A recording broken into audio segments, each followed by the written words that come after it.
خواتین خاص کر بڑی بوڑھی عورتیں کافی دیر باری باری اس کے پاس آتی رہیں اور اسے اپنی حیثیت کے مطابق مٹھائیاں اور بیگ دیتی رہیں۔ کافی چہل قدمی تھی، بچے بھی قریب آ کر اسے دیکھ رہے تھے۔ وہ مسکرا کر خوش اخلاقی سے سب سے تعریفیں اور نیک وصول کرتی رہی۔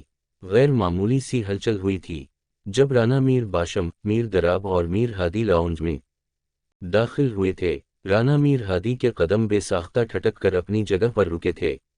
وہ مبہوت سا اسے دیکھے گیا اور یہ بات محفل میں بیٹھے ہر شخص کے محسوس کر کے لبوں پر معنی خیز مسکراہٹ سجی تھی۔ رانا میر باشم اور رانا میر درب بھی اس کے سر پر ہاتھ رکھ کر اسے نیک دے کر مردان خانے چلے گئے۔ وہ جو پہلے ریلیکس سی بیٹھی تھی اب کانفیڈینس بری طرح بریک ہوا تھا۔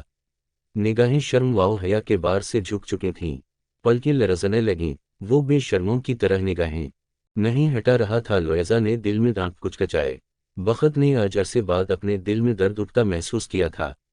وہ جو دل میں اسے پانے کی ضد اور محض پسندیدگی تھی وہ تو اپنی موت آپ مر چکی تھی۔ اب تو بس دامن میں میر ہادی کی آنکھوں میں کسی اور کے لیے ٹھاٹھی مارتا محبت کا سمندر دیکھ خساروں اور پچھتاؤں کے علاوہ کچھ بھی نہیں تھا۔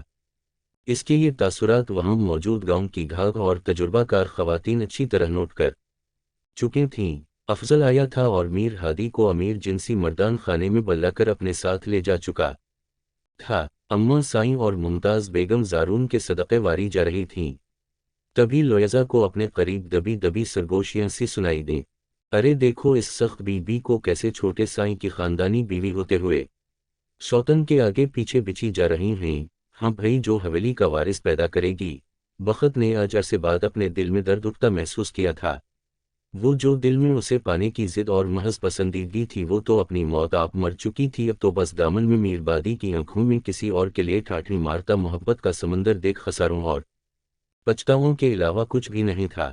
اس کے یہ تاثرات وہاں موجود گاؤں کی گھاگ اور تجربہ کار خواتین اچھی طرح نوٹ کر چکی تھیں۔ افضل آیا تھا اور میر بادی کو امیر جنسی مردان خانے میں بلا کر اپنے ساتھ لے جا چکا تھا۔ اماں سائیں اور ممتاز بیگم زارون کے صدقے واری جا رہی تھیں۔ تبھی لویزا کو اپنے قریب دبی دبی سرگوشیاں سی سنائی دیں۔ ارے دیکھو اس سخت بی بی کو کیسے چھوٹے سائیں کی خاندانی بیوی ہوتے ہوئے سوتن کے آگے پیچھے بچھی جا رہی ہیں۔ ہاں بھائی جو حویلی کا وارث پیدا کرے گی۔ حکومت تو اسی کی ہوگی بھائی۔ اب تو بخت بی بی کو اپنی سوتن کی غلامی کرتی ہی پڑے گی۔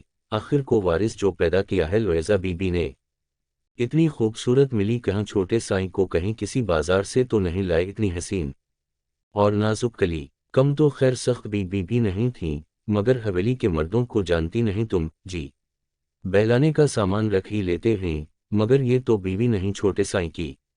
ہاں تو جب وارث پیدا کیا تو نکاح کر لیا ہوگا چھوٹے سائیں نے۔ الفاظ تھے کہ آرمی کی یعنی جملے تھے خنجر جو دل و روح کو چھلنی چھلنی کر چکے تھے۔